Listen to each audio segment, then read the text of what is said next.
ಪ್ರಿಯ ವಿದ್ಯಾರ್ಥಿಗಳೇ, ಎಲ್ಲರಿಗೂ ನಮಸ್ಕಾರ. ಇಂದಿನ ನಮ್ಮ ತರಗತಿಯಲ್ಲಿ ನಾವು ಭಾರತದ ಇತಿಹಾಸದ, ಅದರಲ್ಲೂ ವಿಶೇಷವಾಗಿ ದಕ್ಷಿಣ ಭಾರತದ ಇತಿಹಾಸದ ಒಂದು ಅತ್ಯಂತ ಮಹತ್ವದ ಅಧ್ಯಾಯದ ಬಗ್ಗೆ ವಿಸ್ತೃತವಾಗಿ ಚರ್ಚೆ ಮಾಡೋಣ.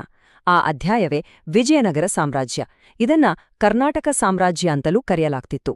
ಸುಮಾರು 300 ವರ್ಷಗಳಿಗೂ ಹೆಚ್ಚು ಕಾಲ ದಕ್ಷಿಣ ಭಾರತದ ರಾಜಕೀಯ, ಸಾಮಾಜಿಕ ಮತ್ತು ಸಾಂಸ್ಕೃತಿಕ ಭೂಮಿಕೆಯನ್ನು ಆಳಿದ ಒಂದು ಮಹಾನ್ ಶಕ್ತಿ ಇದು. ಹಾಗಿದ್ರೆ ಬನ್ನಿ, ಈ ಮರೆತು ಹೋದ ಸಾಮ್ರಾಜ್ಯದ ಗತವೈಭವದೊಳಗೆ ನಮ್ಮ ಪಯಣವನ್ನು ಪ್ರಾರಂಭಿಸೋಣ. ನೋಡಿ, ಈ ಮಾತನ್ನು ಗಮನಿಸಿ. ಇದನ್ನ ಹೇಳಿದು ಯಾರು? ಅಬ್ದುರ್ ರಜಾಕ್, ಪರ್ಷಿಯಾದಿಂದ ಬಂದಿದ್ದ ಒಬ್ಬ ಪ್ರವಾಸಿ. ಅವನು ಭಾರತಕ್ಕೆ ಬಂದಿದ್ದು 1443ರಲ್ಲಿ, ಅಂದ್ರೆ ಸುಮಾರು 15ನೇ ಶತಮಾನದ ಮಧ್ಯಭಾಗದಲ್ಲಿ. ಆ ಕಾಲದಲ್ಲೇ ವಿಜಯನಗರದ ಖ್ಯಾತಿ ಎಷ್ಟರ ಮಟ್ಟಿಗೆ ಹಬ್ಬಿತ್ತು ಅಂದ್ರೆ, ಪರ್ಷಿಯಾದಂತಹ ದೂರದ ದೇಶಗಳಿಂದಲೂ ಪ್ರವಾಸಿಗರು ಇಲ್ಲಿಗೆ ಬಂದು ಈ ನಗರದ ವೈಭವನ ಕಣ್ಣಾರೆ ಕಂಡು ಬೆರಗಾಗಿದ್ರು. ಅವನ ಮಾತುಗಳಲ್ಲೇ ಇದೆ ನೋಡಿ, ಕಣ್ಣುಗಳು ಅಂತಹ ಸ್ಥಳವನ್ನು ಎಂದಿಗೂ ಕಂಡಿಲ್ಲ ಅಂತ. ಇದು ಕೇವಲ ಒಬ್ಬ ಪ್ರವಾಸಿಗನ ಹೊಗಳಿಕೆಯ ಮಾತಲ್ಲ, ಇದು ಆ ಕಾಲದ ವಾಸ್ತವಕ್ಕೆ ಹಿಡಿದ ಕನ್ನಡಿ. ಪರೀಕ್ಷೆಯ ದೃಷ್ಟಿಯಿಂದ ನೋಡೋದಾದ್ರೆ, ವಿದೇಶಿ ಪ್ರವಾಸಿಗರ ಬರಹಗಳು ಇತಿಹಾಸವನ್ನ ಪುನರ್ರಚಿಸಲು ನಮಗೆ ಲಭ್ಯವಿರುವ ಅತ್ಯಂತ ಪ್ರಮುಖ ಪ್ರಾಥಮಿಕ ಆಧಾರಗಳಲ್ಲಿ ಒಂದು. ಅಬ್ದುರ್ ರಜಾಕ್ ವರ್ಣಿಸಿದ ಆ ಮಹಾನಗರದ ಇಂದಿನ ಸ್ಥಿತಿ ಇದು. ಹಂಪಿ, ವಿಜಯನಗರ ಸಾಮ್ರಾಜ್ಯದ ವೈಭವಯುತ ರಾಜಧಾನಿ. ಇಂದು ನಾವು ನೋಡ್ತಿರೋದು ಕೇವಲ ಅದರ ಅವಶೇಷಗಳನ್ನು ಮಾತ್ರ. ಆದ್ರೆ ಈ ಪ್ರತಿಯೊಂದು ಕಲ್ಲು, ಪ್ರತಿಯೊಂದು ದೇಗುಲ, ಪ್ರತಿಯೊಂದು ಮಂಟಪವೂ ಆ ಸಾಮ್ರಾಜ್ಯದ ಗತಕಾಲದ ಹಿರಿಮೆಯ ಕಥೆಯನ್ನು ಸಾರಿ ಸಾರಿ ಹೇಳುತ್ತಿವೆ. ಇದೇ ಕಾರಣಕ್ಕೆ ಯುನೆಸ್ಕೋ ಸಂಸ್ಥೆಯು ಹಂಪಿಯನ್ನು ವಿಶ್ವ ಪರಂಪರೆಯ ತಾಣ ಅಂತ ಘೋಷಿಸಿದೆ. ಇದು ಕೇವಲ ಕರ್ನಾಟಕಕ್ಕೆ ಸೀಮಿತವಾದ ಹೆಮ್ಮೆ ಅಲ್ಲ, ಇದು ಇಡೀ ಜಗತ್ತಿನ ಸಾಂಸ್ಕೃತಿಕ ಪರಂಪರೆಯ ಒಂದು ಅಮೂಲ್ಯ ಭಾಗ. ಸರಿ, ಇವತ್ತಿನ ನಮ್ಮ ಚರ್ಚೆಯನ್ನು ನಾವು ಈ 5 ಪ್ರಮುಖ ಹಂತಗಳಲ್ಲಿ ವಿಂಗಡಿಸಿಕೊಂಡು ಮುಂದುವರಿಸೋಣ. ಮೊದಲಿಗೆ ಈ ಸಾಮ್ರಾಜ್ಯದ ಉದಯಕ್ಕೆ ಕಾರಣವಾದ ಹಿನ್ನೆಲೆಯನ್ನು ನೋಡೋಣ. ನಂತರ ಅದನ್ನು ಆಳಿದ 4 ರಾಜವಂಶಗಳ ಬಗ್ಗೆ ತಿಳಿದುಕೊಳ್ಳೋಣ. ಆಮೇಲೆ ಅದರ ಅತ್ಯುನ್ನತ ಘಟ್ಟವಾದ ಕೃಷ್ಣದೇವರಾಯನ ಯುಗ, ನಂತರ ಅದರ ಪತನಕ್ಕೆ ಕಾರಣವಾದ ತಾಳಿಕೋಟೆ ಕದನ, ಮತ್ತು ಕೊನೆಯದಾಗಿ ಸಾಮ್ರಾಜ್ಯ ನಾಶವಾದರೂ ಅದು ಬಿಟ್ಟು ಹೋದ ಶಾಶ್ವತವಾದ ಪರಂಪರೆಯ ಬಗ್ಗೆ ವಿಶ್ಲೇಷಣೆ ಮಾಡೋಣ. ಯಾವುದೇ ಒಂದು ಸಾಮ್ರಾಜ್ಯದ ಉದಯವನ್ನು ನಾವು ಅರ್ಥ ಮಾಡ್ಕೊಳ್ಬೇಕಾದ್ರೆ ಮೊದಲು ಅದು ಹುಟ್ಟಿಕೊಂಡ ಐತಿಹಾಸಿಕ ಸಂದರ್ಭವನ್ನು ನಾವು ಸರಿಯಾಗಿ ವಿಶ್ಲೇಷಿಸಬೇಕು. ಹಾಗಿದ್ರೆ ವಿಜಯನಗರ ಸಾಮ್ರಾಜ್ಯ ಸ್ಥಾಪನೆಯಾಗುವ ಸಮಯದಲ್ಲಿ ದಕ್ಷಿಣ ಭಾರತದ ರಾಜಕೀಯ ಪರಿಸ್ಥಿತಿ ಹೇಗಿತ್ತು? ಯಾಕೆ ಈ ಸಾಮ್ರಾಜ್ಯದ ಅವಶ್ಯಕತೆ ಇತ್ತು? ನೋಡೋಣ. 1336ರಲ್ಲಿ, ಅಂದರೆ 14ನೇ ಶತಮಾನದ ಪೂರ್ವಾರ್ಧದಲ್ಲಿ, ಹರಿಹರ ಮತ್ತು ಬುಕ್ಕರಾಯ ಎಂಬ 2 ಸಹೋದರರು ಈ ಸಾಮ್ರಾಜ್ಯಕ್ಕೆ ಅಡಿಪಾಯ ಹಾಕಿದ್ರು. ಇವರನ್ನ ನಾವು ಹಕ್ಕಬುಕ್ಕರೆಂದೇ ಪ್ರೀತಿಯಿಂದ ಕರಿತೇವೆ. ಈಗ ಪ್ರಶ್ನೆ, ಇವರು ಯಾರು? ಇವರ ಹಿನ್ನೆಲೆ ಏನು? ಇತಿಹಾಸಕಾರರಲ್ಲಿ ಈ ಬಗ್ಗೆ ಭಿನ್ನಾಭಿಪ್ರಾಯಗಳಿವೆ. ಕೆಲವರು ಇವರು ಕಾಕತೀಯರ ಸೈನ್ಯದಲ್ಲಿ ಸೇವೆ ಸಲ್ಲಿಸ್ತಿದ್ರು ಅಂತ ಹೇಳಿದ್ರೆ, ಮತ್ತೆ ಕೆಲವರು ಇವರು ಕಂಪಿಲಿಯ ರಾಜನ ಆಸ್ಥಾನದಲ್ಲಿದ್ರು ಅಂತ ಹೇಳ್ತಾರೆ. ಆದ್ರೆ ಒಂದು ವಿಷಯ ಸ್ಪಷ್ಟ: 13ನೇ ಶತಮಾನದ ಕೊನೆಯಲ್ಲಿ ದೆಹಲಿ ಸುಲ್ತಾನರ, ಅದರಲ್ಲೂ ಅಲ್ಲಾವುದ್ದೀನ್ ಖಿಲ್ಜಿ ಮತ್ತು ಮೊಹಮ್ಮದ್ ಬಿನ್ ತುಗ್ಲಕ್ನ ದಂಡಯಾತ್ರಿಗರು ದಕ್ಷಿಣ ಭಾರತದ ರಾಜಕೀಯ ಸ್ಥಿತಿಯಂತರವನ್ನೇ ಬದಲಾಯಿಸಿಬಿಟ್ವು. ದೇವಗಿರಿಯ ಯಾದವರು, ವಾರಂಗಲ್ನ ಕಾಕತೀಯರು, ದ್ವಾರಸಮುದ್ರದ ಹೊಯ್ಸಳರು, ಹೀಗೆ ಒಂದಾದ ಮೇಲೊಂದರಂತೆ ದಕ್ಷಿಣದ ಪ್ರಬಲ ರಾಜ್ಯಗಳು ಪತನಗೊಳ್ತಿದ್ವು. ಇಂಥ ಒಂದು ರಾಜಕೀಯ ಮತ್ತು ಸಾಂಸ್ಕೃತಿಕ ಸಂಘರ್ಷದ ಸಮಯದಲ್ಲಿ ಶೃಂಗೇರಿಯ ಶ್ರೀ ವಿದ್ಯಾರಣ್ಯರ ಪ್ರೇರಣೆ ಮತ್ತು ಮಾರ್ಗದರ್ಶನದಿಂದ ಈ ಸಹೋದರರು ತುಂಗಭದ್ರಾ ನದಿಯ ದಡದಲ್ಲಿ ವಿಜಯನಗರ, ಅಂದ್ರೆ ವಿಜಯದ ನಗರವನ್ನ ಸ್ಥಾಪಿಸಿದ್ರು. ಇಲ್ಲಿ ನಾವು ಗಮನಿಸಬೇಕಾದ ಅತ್ಯಂತ ಪ್ರಮುಖ ಅಂಶವೆಂದರೆ, ವಿಜಯನಗರದ ಸ್ಥಾಪನೆಯ ಉದ್ದೇಶ ಕೇವಲ ಒಂದು ರಾಜಕೀಯ ಸಾಮ್ರಾಜ್ಯವನ್ನು ಕಟ್ಟುವುದು ಆಗಿರಲಿಲ್ಲ. ಅದರ ಹಿಂದಿದ್ದ ಮೂಲಭೂತ ಧ್ಯೇಯವೇ ಉತ್ತರದಿಂದ ಬರುತ್ತಿದ್ದ ಆಕ್ರಮಣಗಳ ಎದುರು ದಕ್ಷಿಣ ಭಾರತದ ಸನಾತನ ಹಿಂದೂ ಧರ್ಮ ಮತ್ತು ಸಂಸ್ಕೃತಿಯನ್ನು ರಕ್ಷಿಸುವುದಾಗಿತ್ತು. ಅದಕ್ಕಾಗಿಯೇ ಇತಿಹಾಸಕಾರರು ವಿಜಯನಗರವನ್ನು ಒಂದು ಸಾಂಸ್ಕೃತಿಕ ಪ್ರತಿರೋಧದ ಪ್ರತೀಕ ಅಂತ ಕರೆಯುತ್ತಾರೆ. ಇದು ಕೇವಲ ರಾಜ್ಯ ವಿಸ್ತರಣೆಯ ಗುರಿಯನ್ನು ಹೊಂದಿರಲಿಲ್ಲ, ಬದಲಾಗಿ ಒಂದು ಇಡೀ ನಾಗರಿಕತೆಯ ರಕ್ಷಣೆಯ ಜವಾಬ್ದಾರಿಯನ್ನು ಹೊತ್ತುಕೊಂಡಿತ್ತು. ಒಂದು ಸಾಮ್ರಾಜ್ಯ ಸ್ಥಾಪನೆಯಾದ ನಂತರ ಅದನ್ನು ಮುನ್ನಡೆಸಿಕೊಂಡು ಹೋಗುವುದು ಒಂದು ದೊಡ್ಡ ಸವಾಲು. ವಿಜಯನಗರ ಸಾಮ್ರಾಜ್ಯವು ಸುಮಾರು 300ಕ್ಕೂ ಹೆಚ್ಚು ವರ್ಷಗಳ ಕಾಲ ಹೇಗೆ ದಕ್ಷಿಣ ಭಾರತದಲ್ಲಿ ತನ್ನ ಪ್ರಭುತ್ವವನ್ನು ಉಳಿಸಿಕೊಂಡಿತೋ? ಈ ಅವಧಿಯಲ್ಲಿ ಅಧಿಕಾರದ ಚುಕ್ಕಾಣಿ ಹಿಡಿದ ರಾಜವಂಶಗಳು ಯಾವುವು? ಈಗ ಅದರ ಬಗ್ಗೆ ಚರ್ಚಿಸೋಣ. ವಿಜಯನಗರದ ಇತಿಹಾಸವನ್ನು ನಾವು 4 ಪ್ರಮುಖ ರಾಜವಂಶಗಳ ಆಳ್ವಿಕೆಯಡಿಯಲ್ಲಿ ಅಧ್ಯಯನ ಮಾಡುತ್ತೇವೆ. ಮೊದಲನೆಯದು ಹರಿಹರ ಮತ್ತು ಬುಕ್ಕರು ಸ್ಥಾಪಿಸಿದ ಸಂಗಮ ವಂಶ. ಇವರು ಸಾಮ್ರಾಜ್ಯಕ್ಕೆ ಗಟ್ಟಿಯಾದ ಅಡಿಪಾಯವನ್ನು ಹಾಕಿದ್ರು. ನಂತರ ಸಂಗಮ ವಂಶದ ಕೊನೆಯ ಅರಸರು ದುರ್ಬಲರಾದಾಗ ಸಾಮ್ರಾಜ್ಯವು ಆಂತರಿಕ ಕಲಹ ಮತ್ತು ಬಾಹ್ಯ ಆಕ್ರಮಣಗಳಿಂದ ಅಧೋಗತಿಗೆ ಜಾರುತ್ತಿತ್ತು. ಅಂತಹ ಸಮಯದಲ್ಲಿ ಸಾಳುವ ನರಸಿಂಹನು ಅಧಿಕಾರವನ್ನು ತನ್ನ ಕೈಗೆ ತೆಗೆದುಕೊಂಡು ಸಾಮ್ರಾಜ್ಯವನ್ನು ಪತನದ ಅಂಚಿನಿಂದ ಪಾರು ಮಾಡಿದ. ಅದಕ್ಕಾಡಿಯೇ ಸಾಳುವ ವಂಶವನ್ನು ರಕ್ಷಕರು ಅಂತ ಕರೆಯುತ್ತಾರೆ. ಆಮೇಲೆ ಬಂದದ್ದೇ ತುಳುವ ವಂಶ. ಈ ವಂಶದ ಆಳ್ವಿಕೆಯ ಕಾಲ, ಅದರಲ್ಲೂ ಕೃಷ್ಣದೇವರಾಯನ ಕಾಲವನ್ನು ವಿಜಯನಗರದ ಸುವರ್ಣಯುಗ ಅಂತಲೇ ಪರಿಗಣಿಸಲಾಗುತ್ತದೆ. ಕೊನೆಯದಾಗಿ ತಾಳಿಕೋಟೆ ಕದನದ ನಂತರ ರಾಜಧಾನಿ ಸಂಪೂರ್ಣವಾಗಿ ನಾಶವಾದರೂ ಅರವೀಡು ವಂಶದವರು ಪೆನುಗೊಂಡ, ಚಂದ್ರಗಿರಿ ಮತ್ತು ವೆಲ್ಲೂರನ್ನು ರಾಜಧಾನಿಯನ್ನಾಗಿ ಮಾಡಿಕೊಂಡು ಸಾಮ್ರಾಜ್ಯದ ಅಸ್ತಿತ್ವವನ್ನು ಇನ್ನೂ 1 ಶತಮಾನದ ಕಾಲ ಉಳಿಸಿಕೊಂಡು ಹೋರಾಡಿದ್ರು. ಈ ಕಾಲರೇಖೆಯು ಕೆಲವು ಪ್ರಮುಖ ಘಟನೆಗಳನ್ನು ನಮಗೆ ತೋರಿಸುತ್ತದೆ. 1336ರಲ್ಲಿ ಸ್ಥಾಪನೆಯಾದ ಸಾಮ್ರಾಜ್ಯ 1485ರ ಹೊತ್ತಿಗೆ ಒಂದು ರಾಜವಂಶದಿಂದ ಮತ್ತೊಂದು ರಾಜವಂಶಕ್ಕೆ ಹಸ್ತಾಂತರವಾಯಿತು. ಇದನ್ನ ಅಪಹರಣ ಅಂತಲೂ ಕರೆಯುತ್ತಾರೆ. ಆದರೆ ಅಂದಿನ ರಾಜಕೀಯ ಅನಿವಾರ್ಯತೆಯನ್ನು ನಾವು ಗಮನಿಸಬೇಕು. ಇದೇ ಸಮಯದಲ್ಲಿ, ಅಂದರೆ 1498ರಲ್ಲಿ ಒಂದು ಯುಗಪಲ್ಲಟದ ಘಟನೆ ನಡೆಯಿತು. ಪೋರ್ಚುಗೀಸ್ ನಾವಿಕ ವಾಸ್ಕೋ ಡ ಗಾಮ ಭಾರತದ ಕಲ್ಲಿಕೋಟೆಗೆ ಕಾಲಿಟ್ಟ. ಇದು ಭಾರತ ಮತ್ತು ಯುರೋಪ್ ನಡುವಿನ ನೇರ ಸಮುದ್ರ ಮಾರ್ಗವನ್ನು ತೆರೆಯಿತು ಮತ್ತು ಇದು ವಿಜಯನಗರದ ವಿದೇಶಿ ವ್ಯಾಪಾರ ಮತ್ತು ರಾಜತಾಂತ್ರಿಕತೆಯ ಮೇಲೆ ದೊಡ್ಡ ಪರಿಣಾಮ ಬೀರಿತು. ನಂತರ 1509ರಲ್ಲಿ ವಿಜಯನಗರದ ಇತಿಹಾಸದ ದಿಕ್ಕನ್ನೇ ಬದಲಿಸಿದ ಕೃಷ್ಣದೇವರಾಯನ ಪಟ್ಟಾಭಿಷೇಕವಾಯಿತು. ಈಗ ನಾವು ವಿಜಯನಗರದ ಇತಿಹಾಸದ ಅತ್ಯಂತ ಪ್ರಕಾಶಮಾನವಾದ ಅಧ್ಯಾಯಕ್ಕೆ ಕಾಲಿಡುತ್ತಿದ್ದೇವೆ. ಯಾವುದೇ ಸಾಮ್ರಾಜ್ಯದ ಬಗ್ಗೆ ಮಾತಾಡುವಾಗ ಸಾಮಾನ್ಯವಾಗಿ ಒಬ್ಬ ಚಕ್ರವರ್ತಿಯನ್ನು ಅದರ ವೈಭವದ ಸಂಕೇತವಾಗಿ ನಾವು ನೋಡ್ತೇವೆ. ವಿಜಯನಗರಕ್ಕೆ ಆ ಸಂಕೇತವೇ ಶ್ರೀಕೃಷ್ಣದೇವರಾಯ. ಇವರೇ ಶ್ರೀಕೃಷ್ಣದೇವರಾಯ, ತುಳುವ ವಂಶದ 3ನೇ ಮತ್ತು ಅತ್ಯಂತ ಪ್ರಖ್ಯಾತ ದೊರೆ. ಇವರ ಆಳ್ವಿಕೆಯ ಕಾಲ 1509ರಿಂದ 1529ರವರೆಗೆ.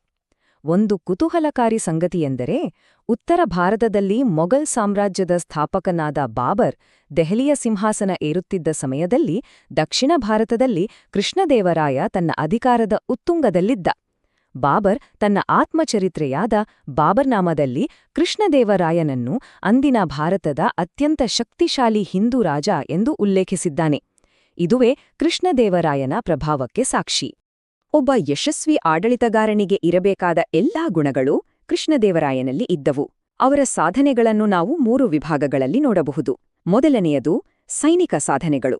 ದಶಕಗಳಿಂದ ವಿಜಯನಗರ ಮತ್ತು ಬಹಮನಿ ಸುಲ್ತಾನಲ ನಡುವೆ ಸಂಘರ್ಷಕ್ಕೆ ಕಾರಣವಾಗಿದ್ದ ಫಲವತ್ತಾದ ರಾಯಚೂರು ದೋಆಬ್ ಪ್ರದೇಶವನ್ನು ಆತ ಸಂಪೂರ್ಣವಾಗಿ ತನ್ನ ವಶಕ್ಕೆ ತೆಗೆದುಕೊಂಡ. ಒರಿಸ್ಸಾದ ಗಜಪತಿಗಳನ್ನು ಸೋಲಿಸಿ ಸಾಮ್ರಾಜ್ಯವನ್ನು ಪೂರ್ವ ಕರಾವಳಿಯವರೆಗೂ ವಿಸ್ತರಿಸಿದ. ಎರಡನೆಯದಾಗಿ ಆತನ ರಾಜತಾಂತ್ರಿಕತೆ.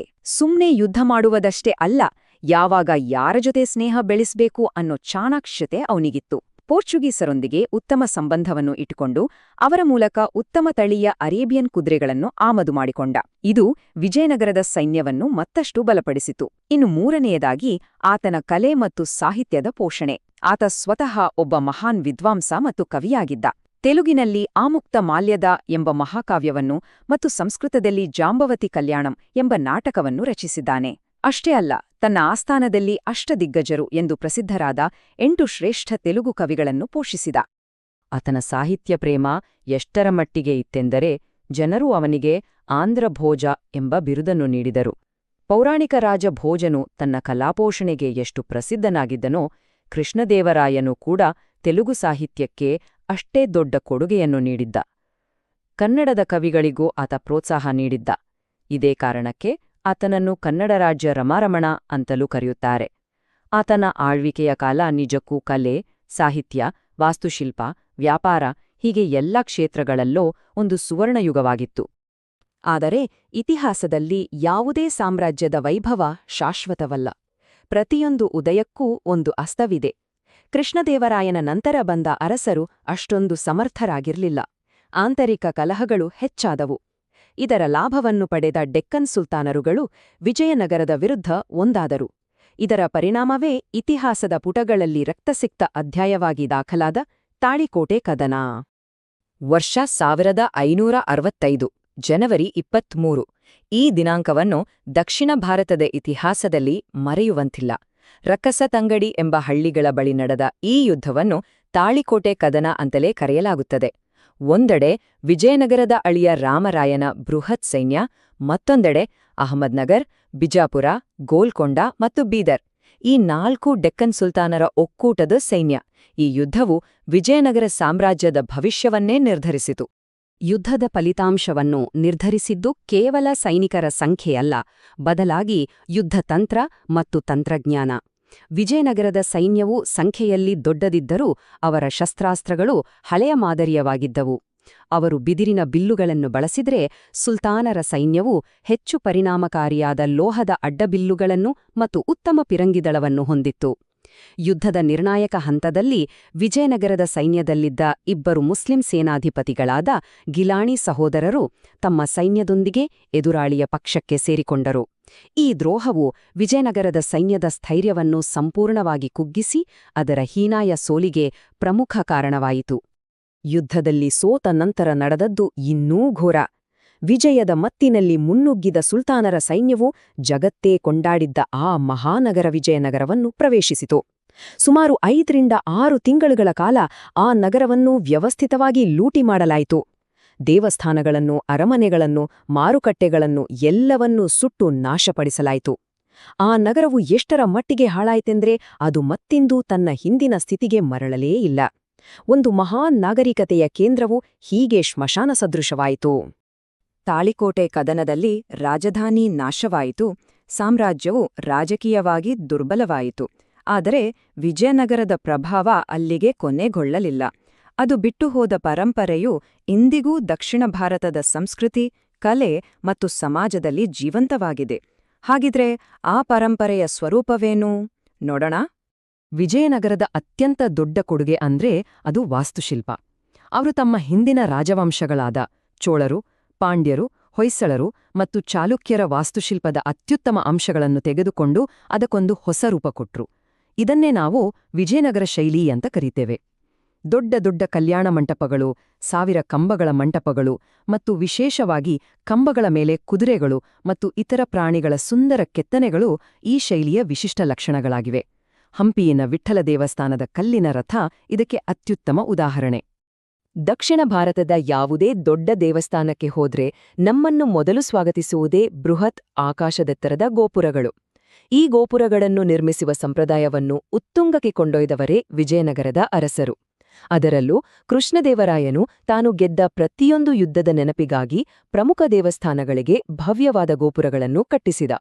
ಆತನ ಕೊಡುಗೆಯನ್ನು ಸ್ಮರಿಸಲು ಈ ಎತ್ತರದ ಅಲಂಕೃತ ಗೋಪುರಗಳನ್ನು ರಾಯಗೋಪುರ ಅಂತಲೇ ಕರೆಯಲಾಗುತ್ತದೆ. ಇದು ವಿಜಯನಗರದ ಧಾರ್ಮಿಕ ಮತ್ತು ವಾಸ್ತುಶಿಲ್ಪದ ಪರಂಪರೆಯ ಪ್ರತೀಕ.